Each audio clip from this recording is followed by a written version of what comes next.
The air inside District 9 clinic smelled like old bandages and cheap cleaning spray. The lights above flickered like they were tired of working. The walls had paint peeling off in places, and the waiting chairs looked like they hadn't been cleaned in years. It was known as the worst hospital on Earth, and that title was well-earned. Inside a cramped room on the third floor, a young man named Rafik was busy wrapping a patient's leg with duct tape. "I told you. This is temporary," Rafik said as he pulled the tape tight. "You fell off a broken escalator, not a mountain. You'll survive," the older man grumbled. "This is a hospital, not a hardware shop." Rafik smiled. "Welcome to District 9. He wasn't a doctor, not officially. He had studied medicine, yes, but failed his final exams 3 times. Still, the hospital kept him because he worked the night shifts no one else wanted. He showed up when others didn't. He took care of the patients others ignored. People didn't respect him. The other nurses called him Patch Boy. The doctors barely spoke to him. Even the vending machine once ate his money twice in one day. But Rafik didn't mind. He liked helping people, even if he didn't have fancy tools or titles. He believed something strange. Medicine is not just science, it's also care. That evening, while Rafik was bandaging a street kid's bruised arm, a strange humming noise filled the hallway. Lights turned blue. A crackling voice came from the far away from Earth, in a part of space where suns looked like dust and silence ruled the stars. A royal emergency echoed through the Galactic Council's highest channels. Princess Alira of the Telari Empire, one of the most respected and powerful alien races, was dying. She lay on a silver bed inside a crystal room aboard Zirian Medical Base 6, a place known for its perfect machines, brilliant doctors, and the most advanced healing technology in the galaxy. Yet nothing was working. Her blue skin, once bright and glowing, had lost its shine. Her long silver hair clung to her face. Her breath was weak. Her veins pulsed with a strange light, evidence of a deadly, mutating infection that no alien medicine could stop. "We've tried everything," said one doctor, shaking his head. "She will not survive another cycle," added another. A soft hum filled the room as healing drones floated around her, trying to scan and repair. But the infection inside her was growing stronger, smarter. Every time they attacked it, it changed, it adapted, and it was winning. Alira's people, the Telari, were proud and powerful. They had explored hundreds of worlds. Their technology was clean and flawless. But now, their future queen was dying, and they could not save her. The Telari Council sent an urgent message to the Galactic Medical Alliance. A call for help. Every allied world was asked for solutions. Advanced A's offered suggestions. Healing ships were sent. Nothing worked then. As a final attempt, more out of desperation than hope, the message was extended to a small, noisy, and often ignored planet at the edge of the galaxy. That planet was Earth. The message arrived on Earth's central network. It was marked as low priority and passed through several departments, until it landed in the inbox of a hospital nobody cared about, District 9 Clinic. The hospital was falling apart. Lights flickered. The roof leaked during rain. Half the machines were broken. The staff was tired and underpaid, and their reputation was terrible. No one expected them to respond, but they did. Not because of pride or skill, but because one man answered the call without even knowing what he was walking into. His name was Rafik. Rafik worked the night shift. He had failed his medical exams 3 times, but he still came to work every single day. He wasn't a licensed doctor, but he had a talent. He cared. He treated people others ignored. He fixed broken bones with tape and courage. He made his own herbal mixtures when the pharmacy was empty. Most of the staff laughed at him behind his back, but some patients only asked for him. When Rafik opened the message and saw the words "critical case," an interstellar medical request, he blinked. "Is this real?" he muttered, scrolling through the details. A blue-skinned alien princess, dying, requesting Earth's help. He stood up, still holding his cold tea, and showed the screen to a nearby nurse. She laughed. "It's probably a scam." But Rafik didn't think so.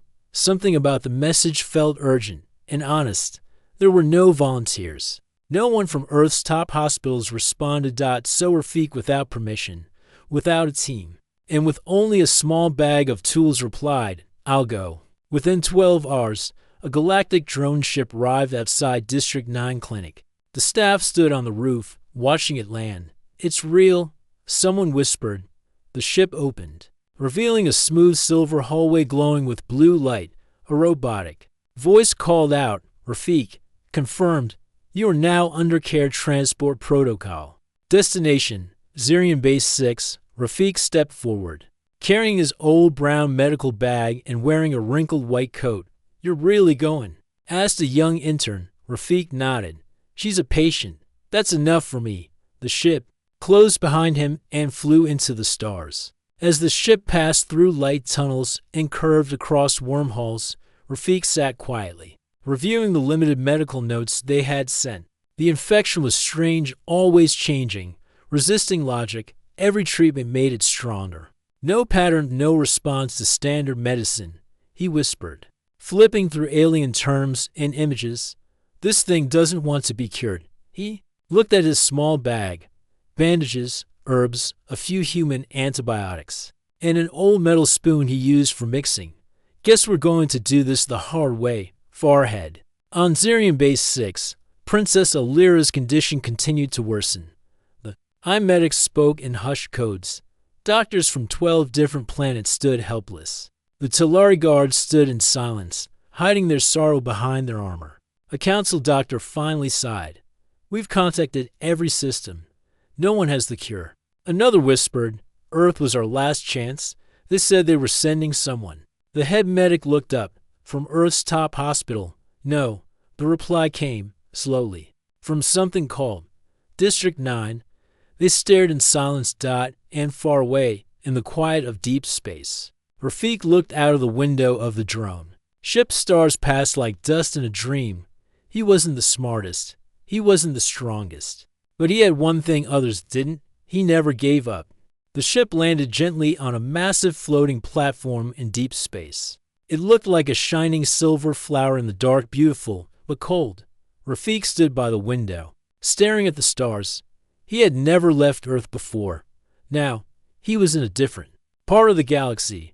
A mechanical voice said, "Welcome to Zirian Medical Base 6. Galactic clearance accepted.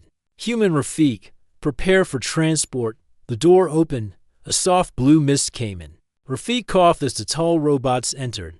They looked like walking mirrors with glowing eyes. "Please follow," one said. Rafik held his small medical bag tightly. Inside were simple things: bandages, herbs, a cracked stethoscope, and a metal spoon. Nothing fancy. But it was all he had ever used. As he stepped onto the base, everything looked advanced and quiet. The floors were smooth and silver. The walls shimmered like water. Floating drones buzzed softly, scanning and cleaning. Alien doctors in long white robes walked with calm faces. Barely looking at him, Rafik suddenly felt very small. In the center of the base, Princess Alira lay inside a glass healing chamber. Her skin, once bright royal blue, now looked pale and faded. Her eyes were closed. Thin golden lines on her arms blinked slowly, life signals. Round her stood a group of alien doctors. One had green eyes like fireflies. Another had forearms, and wore a cape filled with moving lights. They were from different planets, each famous for advanced medicine. They were not smiling. "She is failing," said the green-eyed doctor. "We tried everything. She rejects all nanobot treatments," added the four-armed one. "No improvement with Talari blood therapy," said another. Just then, the door opened. Rafik stepped in. The room fell silent. One of the guards whispered, "Is that the human?" Another scoffed. "He looks like a maintenance worker." The lead doctor stepped forward. "You must be Rafik, from Earth's medical unit." Rafik nodded. "Yes, I came to help." The room remained quiet for a moment. Then quiet laughter broke out. "You help?" A nurse chuckled. "What will you do? Give her soup?" Rafik stayed calm. "Yes, maybe. Sometimes soup works." The doctors frowned. "This is a royal heir, not a broken leg. We use the most advanced technology. What do you have?" Rafik opened his bag and showed his spoon. More laughter. Earth must be desperate. One Talari guard stepped forward, anger in her voice. This is an insult to Her Highness. Remove him. But a voice came from the chamber. Let him try. Everyone froze. The princess had spoken. Her voice was weak, but the alien doctors looked at each other in disbelief. No one expected her to speak, let alone allow this strange human to treat her. Her body was still weak, her blue skin pale. But her mind was sharp. She had heard every word while in the healing chamber. The head Talari guard stepped forward. Your Highness, with respect, he is not a real doctor. Alira gave a soft smile. Maybe that is why he has a chance. Your medicine has failed. The guards and doctors had no argument. The royal command was final. Rafik nodded slowly. Thank you, Princess. I will do my best. Rafik entered the chamber with careful steps. Machines hummed around her. Thin tubes moved glowing fluids through her veins. He watched her chest rise and fall, slow and shallow. Her eyes met his, tired but curious. You look nervous, she said softly. I've never treated a space princess before, Rafik replied, gently checking her pulse. But you're still a patient to me. From the corner of the room, alien doctors watched closely, whispering to each other. What will he do? He has no AI, no nanobots, no scanners. He carries a spoon. But Rafik ignored them. He focused on Alira. He took a small flashlight from his bag and checked her pupils. Then he placed his hand gently over hers. Her skin was cold, too cold for someone alive. What did they give her? He asked the nurses. High-pressure plasma coolant, to slow the infection. Rafik frowned. They're freezing her body. But the infection is adapting. He looked at her medical charts, complex alien data filled with graphs and code. He didn't understand all of it, but something felt wrong. Every treatment had followed logic, patterns, and rules. But the pathogen was mutating faster every time, learning from each attempt. It's copying the methods, Rafik muttered.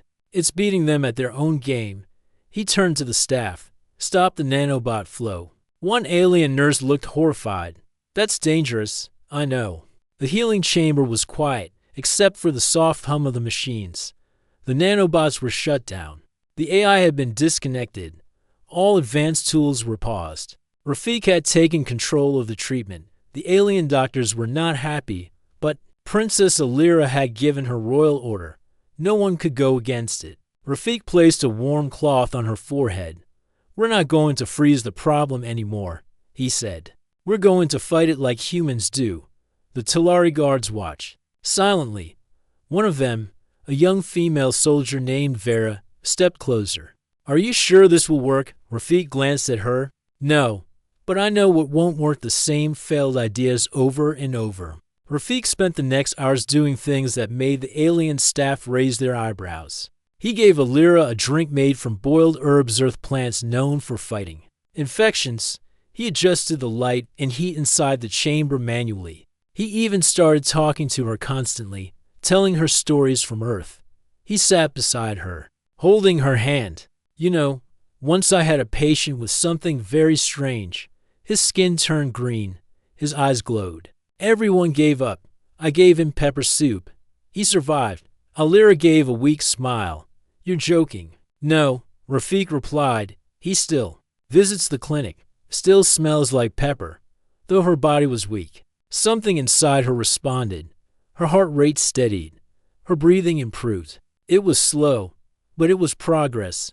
The other doctors were confused. The infection was known to resist logic, but Rafik was unpredictable.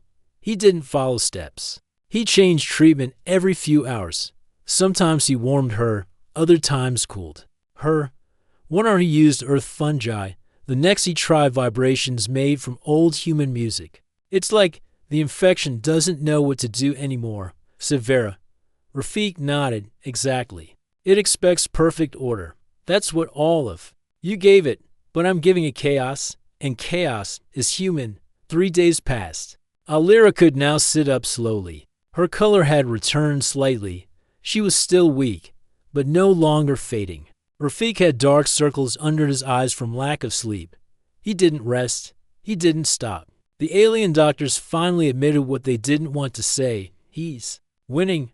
The Galactic Council's medical representative arrived the next day. He was a tall creature with golden armor and 6 eyes. He walked into the chamber, expecting to see a lifeless princess. Instead, he found her awake and smiling faintly. "This is impossible," he said. Rafik simply said, "No, it's human." Later that night, alarms suddenly rang across the base. Rafik jumped to his feet. "What's happening?" he shouted. A nurse looked up from the monitor. "The infection is changing again. It's reacting violently, faster than ever." Rafik rushed to Alira's side. Her body was shaking. The monitors blinked red. "It's a final mutation," one of the alien doctors said. "It's trying to kill her in one strike." Rafik thought fast. "I need time. I need something it's never seen before. Something." The alarms kept ringing. Princess Alira's pulse was dropping fast. Her breathing was shallow. Her skin, which had started to glow with healthy blue, was turning gray again. The infection had returned, and this time, it was fighting harder than ever. Rafik didn't panic. His hands moved quickly as he opened his old bag. Inside, hidden in a cloth wrap, was a small glass vial filled with green liquid. It wasn't from any lab. It wasn't approved by any council. It was something he had mixed himself back on Earth, a blend of Earth's wild bacteria, old herbal extracts, and one ingredient that even Rafik didn't fully understand. He called it chaos broth. "It's unstable," he muttered, "unpredictable. But that's what we need." The alien doctors stared in horror. "You can't give that to her." One shouted, "It's not registered. It could poison her." Another warned, "She'll die for sure." Rafik looked at them calmly. "She'll die anyway if we don't do something. You've all done your perfect treatments. Now let me try my broken one." Princess Alira opened her eyes slightly. Her voice was faint. "You trust it?" Rafik smiled gently. "I trust one thing, Princess. When chaos hits, humans don't run. We fight dirty." She gave a weak nod. "Then to do it." He injected the chaos broth into the main tube. Everyone held their breath. For the first hour, nothing changed. Then her body began to shake violently. Her temperature jumped. Her heart rate spiked. Rafik watched, silently praying. The infection was reacting, but not in the usual way. It was attacking everything, trying to burn the strange new substance out. But the chaos broth wasn't normal. It didn't follow any pattern. It was confusing the infection. "It doesn't know what to attack," Vera whispered. The infection began collapsing. Bit by bit, the glowing veins across her skin faded. Her breathing slowed, but it became steady. Her pulse leveled out. The shaking stopped. The machines beeped in a calm rhythm. "She's stabilizing," a doctor said in disbelief. Rafik leaned forward and gently checked her forehead. Warm. Her skin tone returned. Her chest rose and fell, peacefully. "She's alive," he whispered. Hours later, Alira opened her eyes again, fully alert this time. Her voice was clear. "I feel clean." "You are," Rafik said with a tired grin. "The infection is gone." The room was silent. Then cheers broke out. Vera smiled. The doctors who once mocked him now clapped slowly. One even bowed. "I don't understand," said the council's medical agent. "This goes against every law of medicine. We know." Rafik looked at him. "That's because your laws are written in straight lines. Humans never walk straight." A council meeting was called. All alien leaders were informed. The royal family of Tellers sent a message of gratitude. Princess Alira would recover. The heir to the Tellari throne had been saved not by machines or codes, but by a failed human medic with a spoon and a dream. The base held a small ceremony. Rafik was offered many gifts. The celebration on Zirian Medical Base 6 was unlike anything Rafik had ever seen. Lights floated in the air like glowing jellyfish. Strange music played from walls. Aliens from different planets stood together, smiling and clapping. For the first time in days, the base was full of laughter, not alarms. Princess Alira stood beside him, still a little weak, but glowing with her royal blue color once again. Her robes had been changed to fresh silks, and the royal crown sat gently on her head. But her eyes were focused only on one person, Rafik. He wore the same wrinkled white coat, with a coffee stain on one sleeve. His bag still hung over his shoulder, full of old tools, herbs, and his cracked spoon. He looked out of place among the shiny robes and crystal armor, and yet he was the center of everything. The Galactic Medical Council had called him a miracle in madness. Alien scientists had already started studying his chaos broth to understand how something so random had worked. Doctors from across the galaxy sent messages asking for his notes and recipes. Some even wanted to invite him to speak at their research centers. The Telari Queen sent a personal message, offering Rafik a royal position as chief healer of the stars. But Rafik, as always, just scratched his head and gave a simple answer. I'm not really good at speeches or titles. Princess Alira smiled. You deserve it all. I didn't come to earn medals. He said gently, I just didn't want someone to die without being given a real chance. Later that evening, Alira sat with Rafik in the quiet garden section of the base. Small glowing flowers floated in the air. The stars above were wide and endless. I never thought Earth had people like you, she said. Most don't, Rafik replied. Not even Earth. They both laughed softly. Will you stay? She asked after a moment. Rafik looked up at the stars. This place is nice. Fancy machines, floating beds. No rats in the walls like District 9 back home. Then stay. He looked at her and smiled. But what if someone at home gets sick, and there's no one to tape their leg together with stubbornness and hope?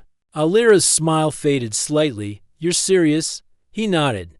They need me more. Even if they don't know it. The next morning, Rafik packed his bag again. The same way he always had, carelessly, with items falling out as he zipped it closed. The alien doctors gave him high-grade scanners and new tools. He accepted them politely, then placed them aside. I like my spoon better, he said. Vera, the Telari guard, saluted him. You're the most confusing person I've ever met, and probably the least qualified, Rafik joked. But here I am. As he walked toward the departure ship, Princess Alira stopped him one last time.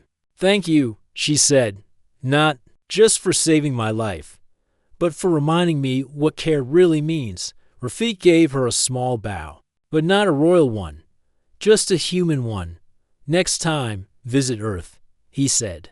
I'll show you what real chaos looks like. The ship rose into the stars, leaving behind the silver base, the shining lights, and the princess with royal blood, back on Earth. District 9 clinic looked the same as always, cracked tiles, broken fans, and long waiting lines.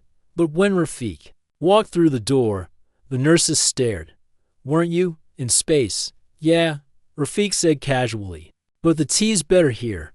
A week later, a new wooden sign was hung above the clinic's entrance. It read, District 9 Clinic. Miracles performed usually by mistake, and under it, someone had painted in smaller letters, Ask for Rafik.